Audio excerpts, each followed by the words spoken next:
ये भारत भूमि पवित्र कर्म भूमि है। इसमें मनुष्य रूप में जन्म होना तो अत्यंत दुर्लभ है।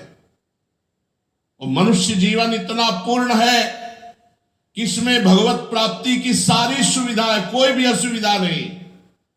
अपने परम सौभाग्य से और भगवान आपकी हेतु की कृपा से जो भारत भूमि में मनुष्य जन्म प्राप्त करके अपनी मति गति को असत संसार के भोगों में लगाकर घर गृहस्थी के अंधेरे कुएं में पड़ा रहता है, आपका भजन नहीं करता, आपके श्री चरण कमल की उपासना नहीं करता, और ठीक उसी पशु के समान दुर्गति को प्राप्त होता है जो तृण से ढके हुए अंधेरे कुएं में जाकर तृण के लोभ से गिर जाए और वहां सड़ सड़ के मरे।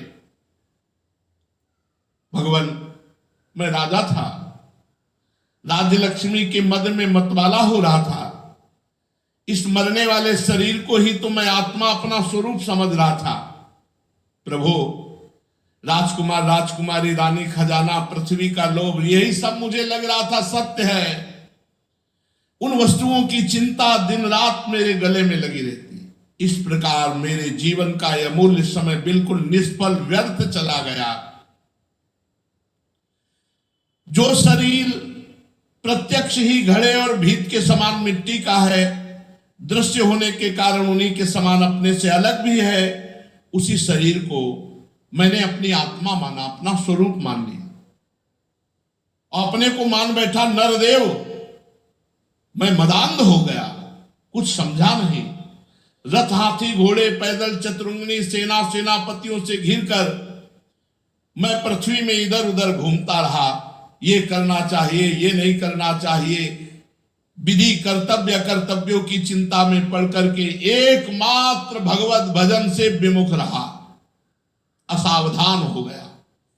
संसार में बांध रखने वाले विषयों के लिए दिन दूना रात चौगुना आशा बढ़ती चली गई।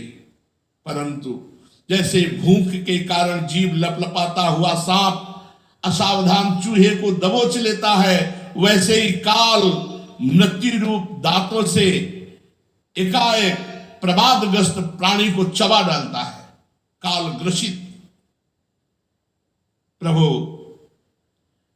जो पहले सोने के रथों पर बड़े बड़े गजराजों पर चढ़कर अपने को राजा नरदेव कहलाता, वही शरीर जब काल का ग्रास बन जाता है तो फेंक देने पर पक्षी खा जाते, विष्ठा बना देते हैं। धरती में गाड़ देने पर सड़कर कीड़ा हो जाता है, आग में जला देने पर राख का ढेर बन जाता है।